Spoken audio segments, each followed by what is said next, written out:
What if you're just telling me a story and I don't know, like my head is spinning. As we will talk about it, I think I have to do it. So I should trust you, but it's so difficult to trust you when all this has happened. Did she believe that she was being recorded at that time? I think at some point, probably. You have to be careful. Do not use email for face-to-face or encrypted phones. Nothing else is safe. Just believe me. And then a dumb statement is made by our source. Something to the effect of, I'm just trying to keep these cops off my ass, basically. And then there was no goodbye, or you're a scumbag, or I know what you're up to. It was just click, gone. A Bulgarian woman has been placed on the FBI's top 10 most wanted list. Ruja Ignatova founded and ran one of the largest Ponzi schemes in history, peddling a fake cryptocurrency called OneCoin and raking in billions of dollars. For 5 years, the BBC has been investigating the missing crypto queen, a fraudster who stole billions. Now there may be a breakthrough. Finally, we've got information that maybe this wasn't just a simple scam. Was she actually involved in something much darker? Those at the heart of Ruja Ignatova's empire and those hunting her down reveal for the first time how she may be linked to a major crime gang. She was physically threatened. These people, they were crooks, gangsters. And then Ruja disappeared from the face of the earth. This is real, serious, organized crime. Ruja knew too much, and she messed with the wrong guys. Can new evidence finally solve the mystery of what happened to the world's most wanted woman?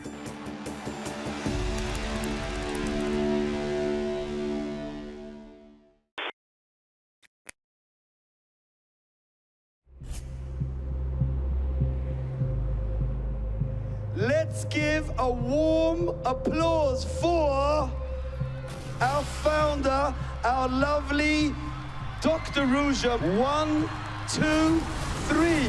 Applause, please. It's really a pleasure for me to be here 1.5 years after we launched our cryptocurrency OneCoin, and we already wrote history. But this is just the beginning. Dr. Ruja Ignatova is the founder of a cryptocurrency, OneCoin. Investors pay hundreds to attend her events worldwide. The minute she walks out, everyone's holding their cameras up. Oh my goodness me, it's Dr. Ruja in person. Because for a lot of these investors, they'd never seen her before. She was real, she was actually there. This coin is going to be #1 worldwide. We will be the biggest out there, and we will write history. I believe what makes us different is our vision. We are more than just one coin. Promising huge returns, OneCoin claimed to have more than 3 million investors around the world. For me to go to Wembley, it was wow. Ferraris, Lamborghinis, expensive watches. I was like, again, it was like Hollywood. I still feel like it was a dream. And nobody can compare to us. Ruja had this burning ambition to get rich. And she was also extremely good at playing the role of the amazing crypto CEO.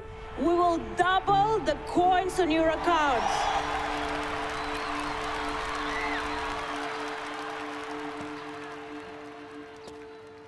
When I saw Dr. Ruja Ignatova, when she was talking about OneCoin, it was a hype that you invest in OneCoin, you can buy villas, you can buy nice cars. She is leading people out of their financial misery. And I thank you very much for being here, sharing my vision, and just making this happen. Thank you very much. Thank you. Thank you.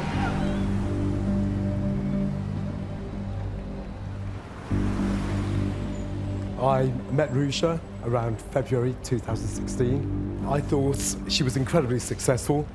Ruja was a very interesting individual, very charming, very polite, very knowledgeable. She was a very nice person to work for. I myself did not work for OneCoin. I ran Ruja's private family office in London to invest Ruja's personal fortune. She liked the fact that she was wealthy, and she liked other people to know that she was wealthy. She would always have large parties. I went to her birthday party. It's a typical Ruja party. Everybody dressed to the nines, Ruja dripping in diamonds from head to toe. She always says, look at me, look how successful I am, but look at my CV. I went to Oxford University. I have a PhD in international law. You know, this was a real high flyer who was always the smartest person in every room she walked into. Cryptocurrency is the future of money transactions online. The timing could not be better. Bitcoin shows us the way, but the best is still to come. Ruja launched the OneCoin cryptocurrency during a time of financial revolution. Cryptocurrency is a sort of digital cash, this sort of brand new way to be able to create and send money. Loads of excitement and hype about it. People have become millionaire overnight because the Bitcoin prices, it skyrocketed. And I wanted to be a part of that.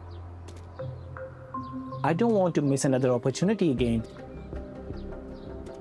I actually went and opened a bank account, and I used the overdraft to buy the cryptocurrency.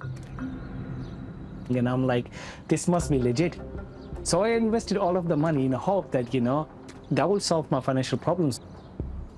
Because at that time I was 20,000 pounds in debt, and I was not even earning 10 grand a year. But OneCoin wasn't ever really a cryptocurrency. It had all the trappings, but that was just a ruse. What it was a Ponzi scheme, a very old-fashioned scam and a very simple scam, which is take investment from new investors and use that investment to pay the old investors a bit of a return. And you just keep that going for as long as possible, always taking a percentage for yourself. And at the very top is Dr. Ruja. We are a global currency.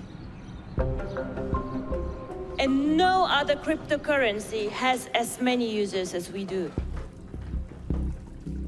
Ruja Ignatova and the leaders of OneCoin stole $4.5 billion from their investors. I lost all of my money. And then on top of that, I had to keep borrowing money from credit card companies and the banks. It was a really, really sad, embarrassing and depressing moment of my life.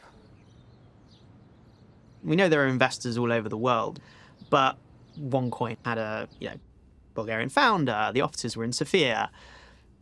But what we found is that Britain played a really important role in the scam. It was about the lawyers and the PR people that allowed the scam to continue.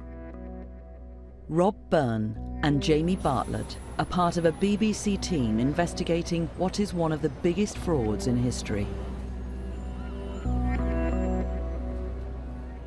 The FBI and specialist investigators from the Internal Revenue Service launched a criminal inquiry in 2016.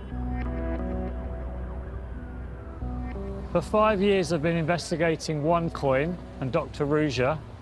Still don't really know what the hell happened. And finally, someone from the authorities who's been investigating it from that side has actually agreed to speak to me about what really happened. He was the main investigator. He started the whole case off. It's definitely the most interesting story I came across in 26 years. Just unbelievable characters. They're duping people left and right. Like, how did they get away with it? The FBI did a good job in helping us, and we couldn't have done it without them, but IRS is the one that brings that into the U.S. Attorney's Office. When you first saw Dr. Ruja, what did you think of her? You knew you were looking at a fraudster. We knew that was all smoke and mirrors. I think it was a scam from day one. Because if you look at where all the money ended up, it ended up in her pockets.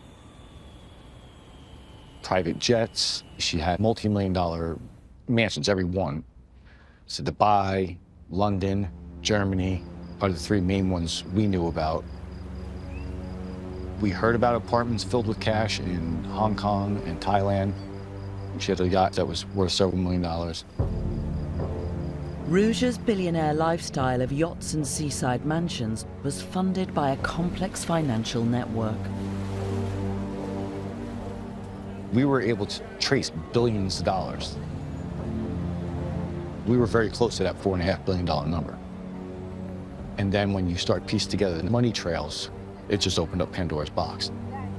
How's it moving? What sort of scale are we talking about here? What we're seeing is hundreds of millions of dollars being transferred over into shell companies.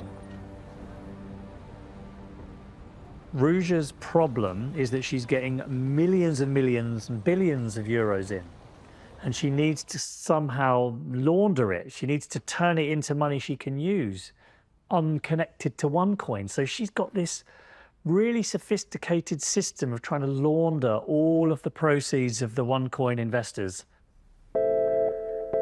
Ruja used her boyfriend, Gilbert Armenta, to launder OneCoin's money. In 2017, after tracking him for a year, the US authorities saw their chance. Gilbert had a private jet just to go back and forth to see her. We were on the tarmac, waiting for him to come out the plane, and it's like you see in the movies. He walks in, we got a warrant for your arrest. His face just drops. To his credit, he accepts responsibility. He knew his time was up. So we need him to tell us, what are you doing? Basically, tell us everything you know about what's going on. To help stay one step ahead of the law, Ruja had recruited a controversial figure from Luxembourg. I think if there's one person who knows what happened to Ruja, it's most likely Frank Schneider. The word spy already has quite a negative connotation because it actually means doing something a bit sleazy. I don't know, I took the wrong client. I said yes to the wrong person. I'm not saying that I wasn't attracted by the potential financial gains. I mean, of course. Frank Schneider is a former top spy who now runs a private intelligence agency. Frank had contacts, knew how the darker side of this world actually worked, knew how spying really worked. The way I understood Frank Schneider's role was like intelligence/security for Ruja. They were very, very close. Frank was very protective of Ruja. Ruja seemed very protective of Frank. Ruja was very brilliant, extremely smart, but her success was accompanied by all sorts of problems. Specifically her boyfriend, Gilbert. We found out pretty much at the beginning that Gilbert was a problem. She would have wanted to definitely know absolutely everything about him. Ruja had been tipped off that her lover, Gilbert Armenta, had been arrested. She was warned he might talk. Frank, or Ruja, bought the townhouse above Gilbert to specifically have spies in there listening in on what Gilbert was doing. This was a very sophisticated woman. This was not your run-of-the-mill white-collar criminal. So we get all these phone calls that Ruja has been secretly recording of her talking to her boyfriend, Gilbert Armenta. Hello, hey, wait a second, let me switch off the thing. How are you, baby? I'm good. Yeah? I'm good. Just worried about you. I miss you so much. But Gilbert Armenta is working with the FBI and the IRS, recording calls too to try to get information out of Ruja. This is not like a 3 or 4 phone call conversation. This is over a period of several weeks, and you're just listening to the conversation as it's happening. Yeah, about the trust and the paranoia issue. Of course, we can stop trusting people, we can just be me, myself, and I, or whatever, but on the other hand, you know, it makes life also very limited and very difficult. Some things I don't trust you at all, like, I'll not lie to you. That, I'm not thinking, I have to do it. So it all feels like a bit of a game where they're trying to suss each other out. Sorry to say this, I should trust you, but it's so difficult to trust you when all this has happened. I agree. I would not like to agree with you, but yes, you're right. It doesn't seem like something that happens in real life. She spying on you and you were spying on her. Yeah, we were all thinking, oh, this is going to be a movie someday. This is going to be a movie. Because just the things you heard are just unbelievable. Might be like you said, it might be not, Gilbert. What if you're just telling me a story and I don't know, like my head is spinning. Ruja knew that she was under threat by the United States. She also found out from her own sources that Gilbert Armenta, her lover, was actually an informant, and he was an instrument of the US to grab her and get her to the US, and she wanted to turn this around and get him and grab him and use her contacts to end him up in some miserable situation in Bulgaria. Trust between us currently is not there. You lied to me on so many things on the personal level. I think at this point we can see that Ruja was pretty paranoid. And rightly so. By 2017, police forces from 10 different countries were investigating OneCoin for fraud, according to Europol documents handed to the BBC. So we got these documents from Europol meetings that were about Operation Satellite, which was the coordinated investigation into OneCoin and Ruja. It's believed these police documents were also leaked to Ruja Ignatova. She was informed by her network and her sources from Bulgaria as fast as with live coverage. Ruja had good connections in Bulgaria to the intelligence service, they were to the prosecutor's office, they were to the police. We knew early on she had ears all over the place. Even in some law enforcement, she had ears and knew that she was being looked at. So we got to be careful. You have to be careful. Do not use email. Do not, just face-to-face or encrypted phones. Nothing else is safe. Just believe me. I think we're going to be okay. During one phone call with Ruja in October 2017, Gilbert Armenta let slip he was secretly working for the Americans. Oh, it was a slip of the tongue. It was definitely a slip of the tongue. He went off script, something to the effect of, I'm just trying to keep these cops off my ass, basically. And then there was no goodbye, or you're a scumbag, or I know what you're up to. It was just click, gone. There's not a trace. She put the phone down. She never answered another call. She never communicated with any of these people. Nothing. You never heard her voice again? Nope. That was it.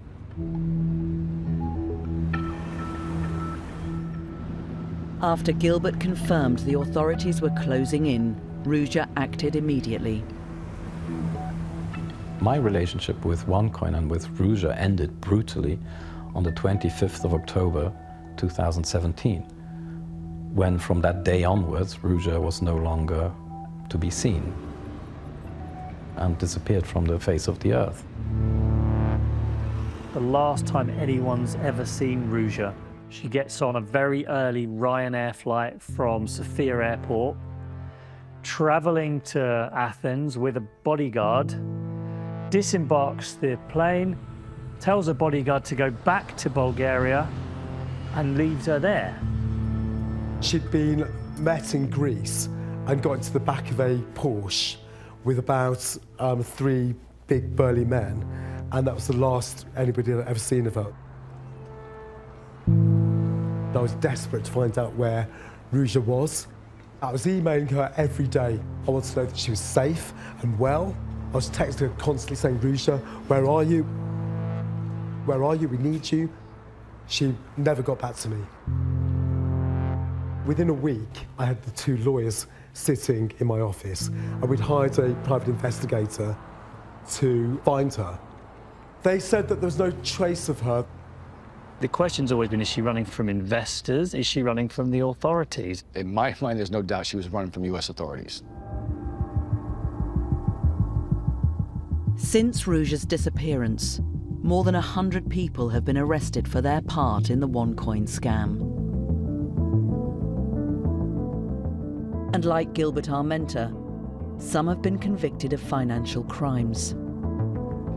Ruja's former spy chief, Frank Schneider, is accused of fraud and money laundering and now faces extradition to the US.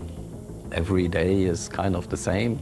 I'm lucky I have a large place, but it is still prison. I can't leave. I can't go shopping. I can't do anything. I am under total house arrest. They're threatening me with 40 years of prison. I mean, given the forces arrayed against you, have you ever thought about running? No, that's just not an option. I mean, where do you run here in this world? You know, how on earth would I? No. The fact that he was potentially facing the rest of his life in jail in America, so he was backed into a corner. I suppose he felt then it was in his best interests to speak to us. But he was allegedly involved in the fraud, and you can only deduce he knows a hell of a lot more than he told us. But while under house arrest, Frank Schneider did provide the BBC with documents detailing OneCoin finances. Frank Schneider gave us a load of documents that were pretty significant. We had internal documents which showed transactions worth millions and millions of dollars. If you look at who's behind those companies, some very shady individuals. This has to do with purely serious money trafficking. OneCoin wasn't just laundering victims' stolen money. It was handling funds from a wide range of shell companies, some in Britain. So some of the British companies that were used to invest in OneCoin were tied to some pretty serious criminals, particularly moving money out of Russia and Ukraine. For example, we see that there's an entity, it was tied to the former president of Ukraine, Viktor Yanukovych, who, fled the country and allegedly stole billions of dollars. Another of the companies is tied to a Ukrainian arms dealer. He's been involved in the smuggling of weapons from North Korea to Iran.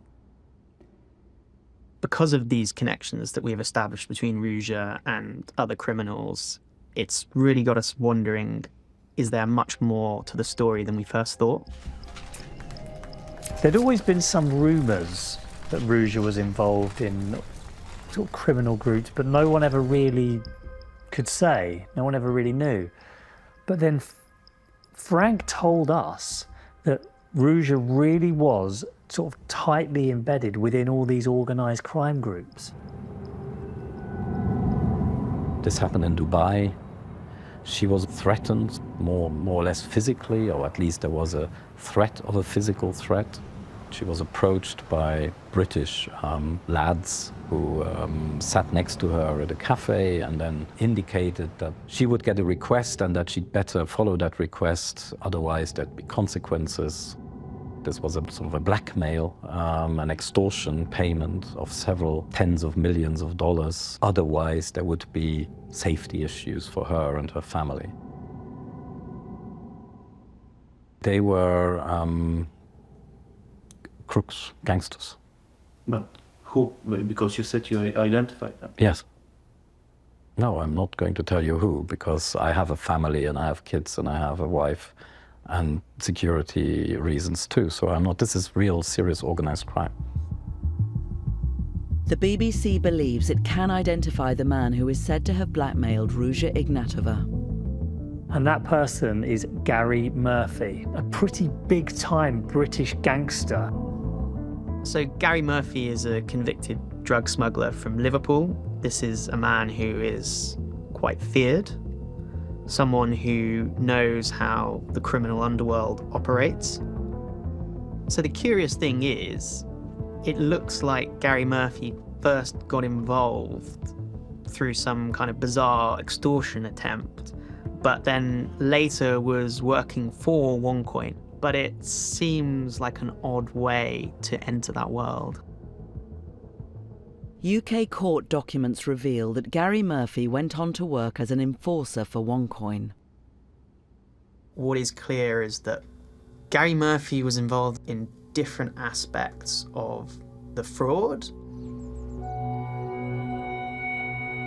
Things like protection, things like pursuing debt. Mr. Hamilton, that trip to McDonald's on your way to work yesterday is really not good for your health. That means that someone was following me. They got pictures of me at a service station with my wife getting coffee. It was terrifying knowing that someone was tailing us. It became worse when the police told us to get protection. Christopher Hamilton is a British businessman. He's been accused by the US of laundering $100 million for Ruja's boyfriend, Gilbert Armenta. Charges Hamilton denies. But Christopher Hamilton is accused by OneCoin of having tried to steal their money. One day, he starts getting these mysterious messages saying, "Hello, Mr. Hamilton, we need that money back." It's so creepy, isn't it? To have the pictures, go on. This is the M4 motorway and the service station. That's not even by your house? No, this is 100 miles away from my home. So someone's keeping tabs with you all the way to be taking photographs of a US service station. It's quite chilling. So we've been able to establish that Gary Murphy was orchestrating this extortion attempt on Christopher Hamilton for OneCoin. If this is not completed, matters are going to take a turn for the worse, I assure you. And then there's pictures of your family as well. And then you see a picture of your grandkids. What we're talking about really is OneCoin sending some organised criminal to sort of monitor you, watch you, and send you these threatening messages.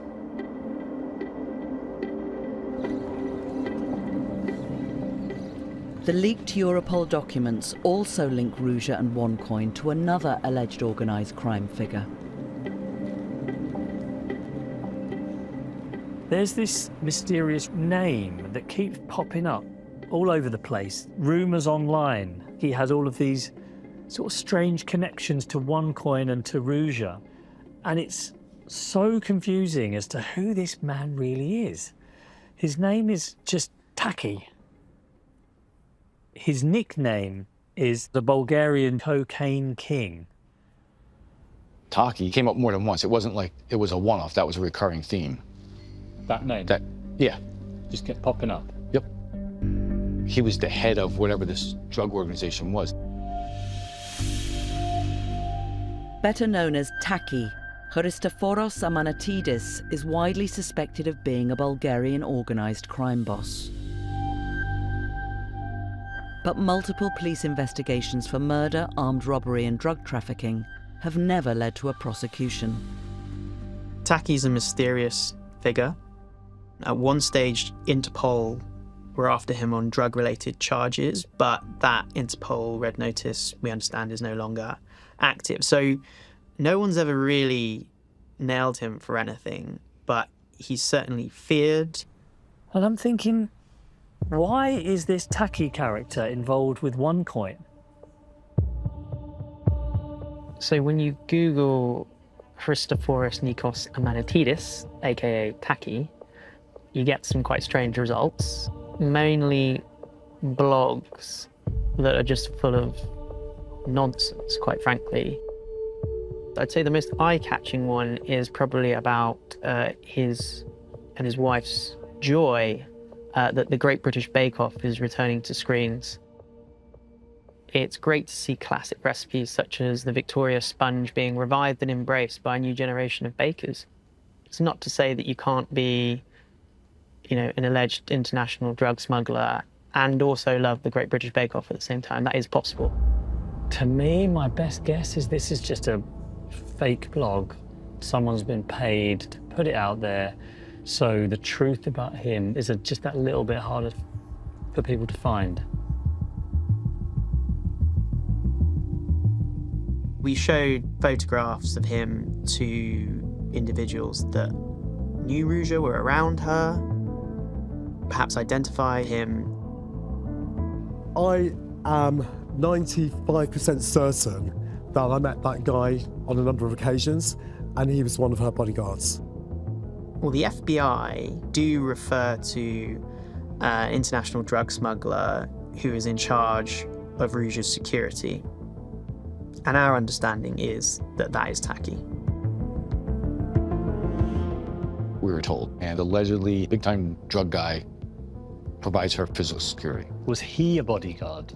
No, his people would have been the bodyguards.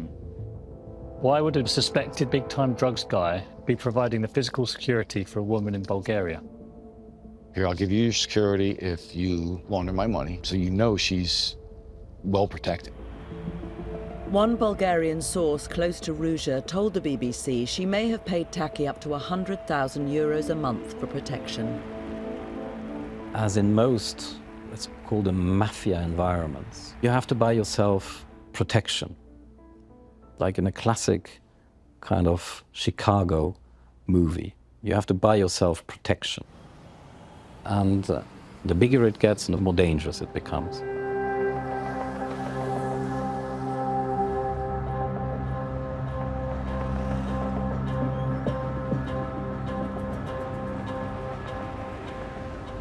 Listen, I have many investigations, but the most dangerous investigation in my professional story is the Ruja investigation. Journalist Dimitar Stoyanov has been investigating Ruja's relationship with the Bulgarian underworld and is now working alongside the BBC.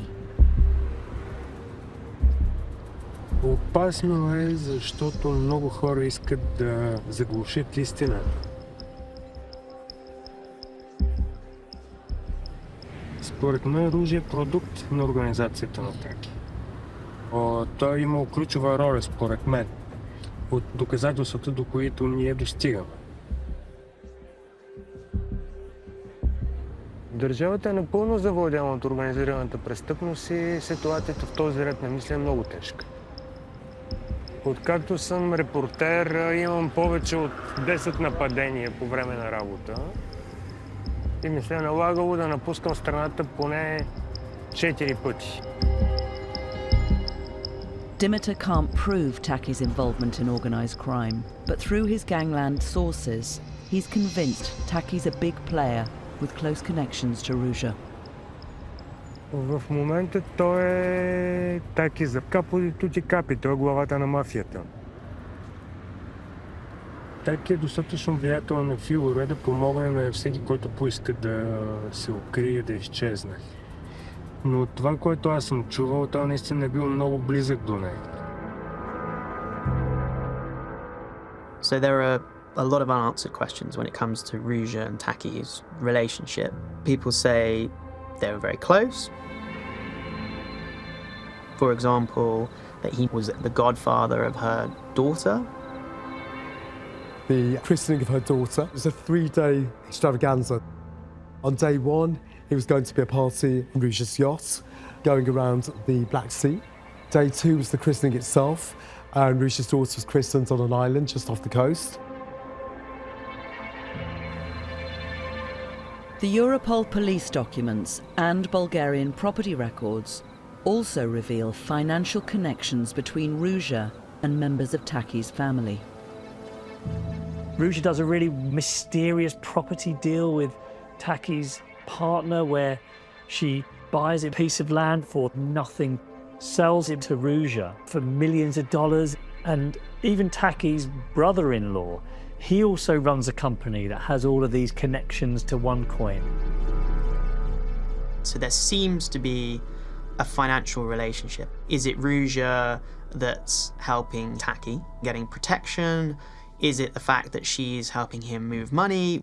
Clearly there's something mutually beneficial going on here. So Taki just seems to sort of grow and grow and grow in this story. We don't know how Taki and Ruja met, or whether he was involved with OneCoin from the start. Taki is a ghost. You never see him, you only hear him. You never talk to him, he's talking to you through other people. You cannot deliver a message, you get messages. If you don't listen, you disappear. You are either removed from office or you just disappear from Earth. While a government minister, Ivan Khristanov investigated allegations that Taki oversaw a significant criminal network, sanctioned by corrupt officials. So when we talk about Taki is the head of the mafia in Bulgaria. He's extremely powerful. The state, the political establishment, and the mafia became one and the same thing. It became one body. With Bulgaria one of the most corrupt countries in Europe, many experts claim its mafia has a strong hold on the political elite.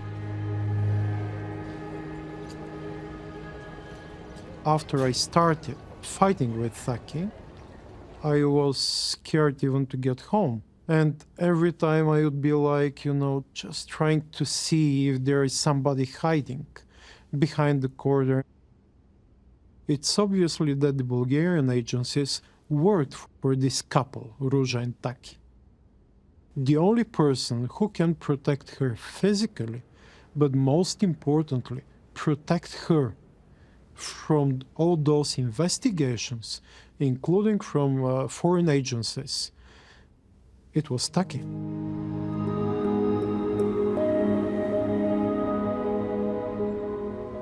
"5 years after Ruja Ignatova disappeared, the FBI turned to the public for help.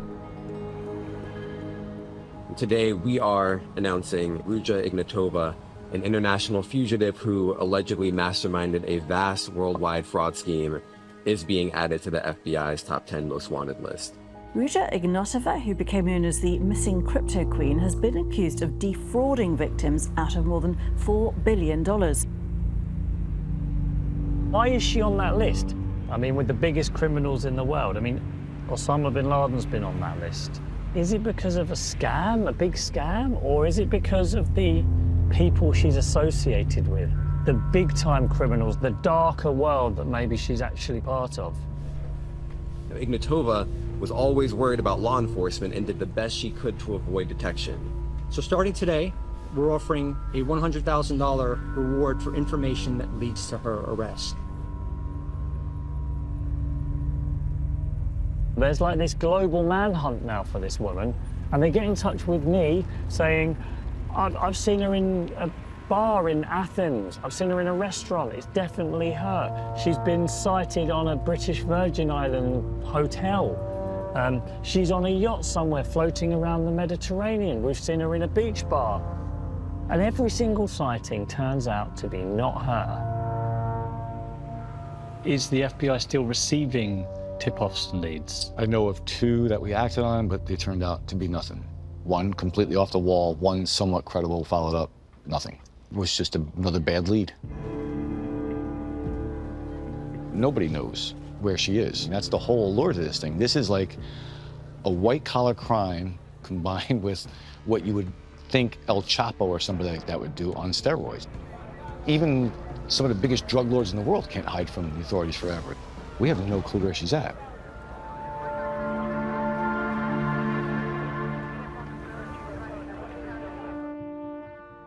One of the last people to speak to Ruja before her disappearance was her intelligence chief, Frank Schneider. I said, why do you have to leave? You are safe in Bulgaria. Nothing will happen to you in Bulgaria. You are protected. Why do you want to leave Bulgaria? And she said, I have to. There will be a police raid and my people want me out of the country. I have to do this. I don't have any choice. The very fact that the FBI can only say that she landed in Greece and we have no idea where she went after that point shows that there was serious planning. It was executed to perfection. Well, I know there was an exit strategy to at least Greece. You can't pull that off on a moment's notice. That has to be in place. Who is the person that you think would know about that exit strategy? If I were a betting man, I think that person would be Frank Schneider. From early on in the story, a lot of people described Frank Schneider as the man behind the curtain, Wizard of Oz. I didn't trust Frank. He's a spy. He's skilled in deception. Law enforcement agencies could come and find me, but I couldn't tell them where she was because I don't know where she is. Let's say she lives the high life on some yacht in the Mediterranean. It is difficult to do that on such a profile. She is not the type that will live in the jungle and hunt for food. The five-star life that she had before, that lifestyle does not go with disappearing. So I have a theory or a hypothesis that she no longer lives. It is so difficult to actually disappear without a trace for so many years. What if Dr. Ruja is actually dead? I mean, it's possible. And if she's involved with all these serious organised criminals and who knows exactly what she's been up to, there are probably a lot of people that would want her gone.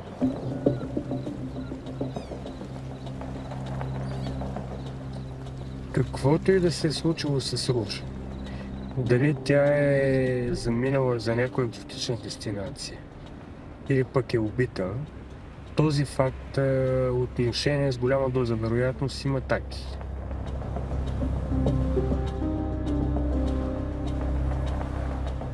One criminal associate of Taki's, known as Kuro, claimed to have information about Ruja's disappearance. Kuro told me he heard Taki discuss his criminal business in front of Ruja. Kuro asked Taki, why did you talk in front of Ruja? Taki answered, don't worry, she is as good as that. She disappeared 3-4 days later. Kuro had also obtained a secret police report and handed it to Dimitar. It alleged that Taki's brother-in-law had been overheard discussing Ruja. И този човек в доклада се твърди, че в нетрезво състояние е бил много разстроен и е разказал, че Ружа Игнатова е убита на яхта в Йонийско море.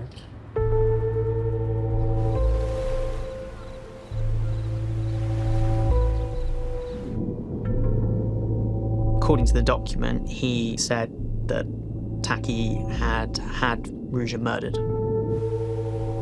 Ruja was killed on a yacht off Greece. Her body was dismembered and chucked in the sea. I mean, if it's true, and it was Taki that, in fact, ordered Ruja's murder, it's horrific no matter what she did, and it really would change the complexion of the story because the person who defrauded investors out of billions, potentially herself, has become a victim. The key question is why would Taki kill her? One possible answer is that she already knew too much. If in the mafia you become a liability, you're butchered and you're thrown to sink at the bottom of the sea.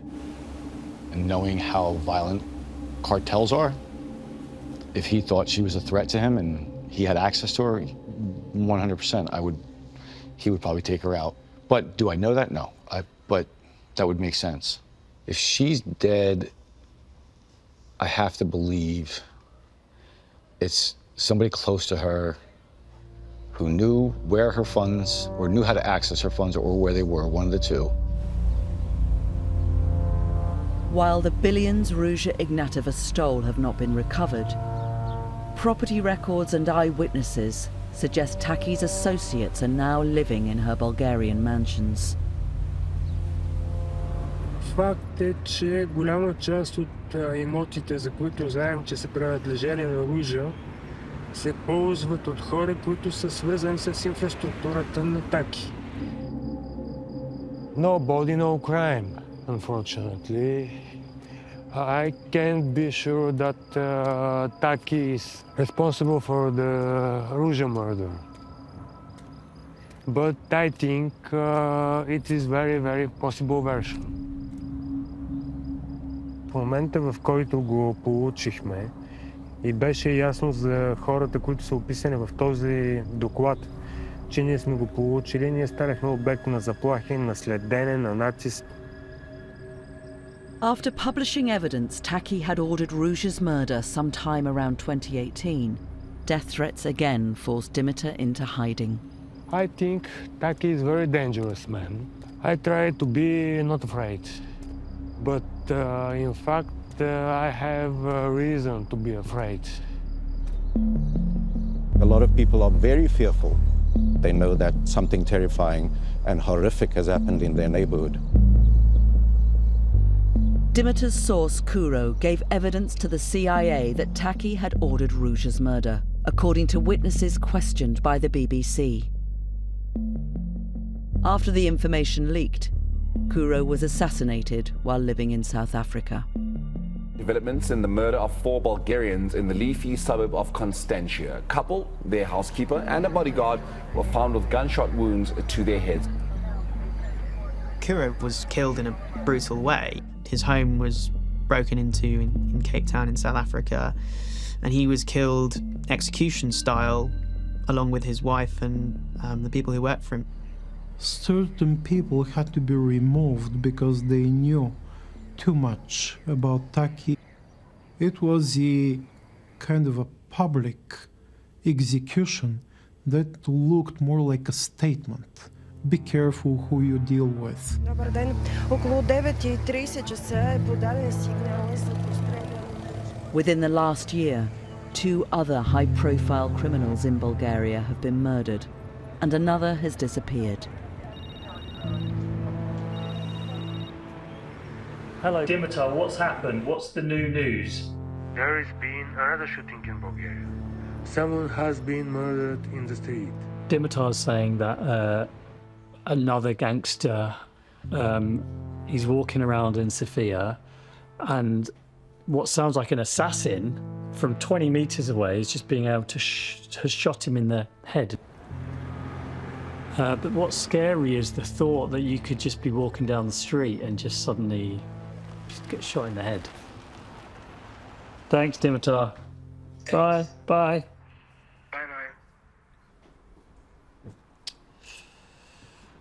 People just getting killed all the time in Bulgaria.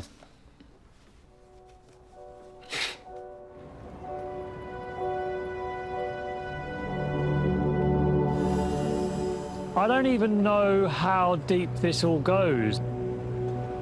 So I don't even know quite how powerful these people really are and what lengths they would go to stop someone exposing them.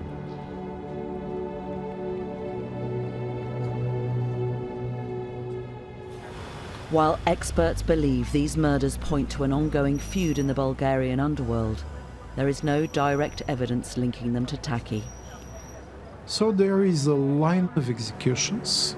It is pretty obvious for us. There is a massive cleanup operation in this Mafia, organized crime, ecosystem. It's difficult to know if any of this has got to do with Ruja or not. It is very brave to say that this cleanup operation is because of Ruja. It is very likely that actually Ruja is part of the cleanup operation, one of the people on top of the list to get removed. Taki has never been arrested over claims he had Ruja Ignatova murdered. Bulgarian police say they don't have enough evidence. The BBC has uncovered the sudden death of yet another criminal connected to OneCoin. Gary Murphy was involved in a quad bike accident. He went off the side of a cliff. Like a lot of people in this story, not a good way to go. The one thing that is clear from this story is that people are either ending up in jail, they're ending up dead, or they're disappearing. And in a further twist, just months after our interview, Ruja's spy chief himself joined the list. I get a call from someone saying, Frank Schneider has disappeared. What do you mean he's disappeared? He's gone, what, has he been extradited to the US? No, he's vanished. He's gone on the run. Ruja's Mr. Fixer has done exactly the same thing as his old boss. He just disappeared into thin air. Ruja Ignatova remains the world's most wanted woman, and the FBI is still looking for her.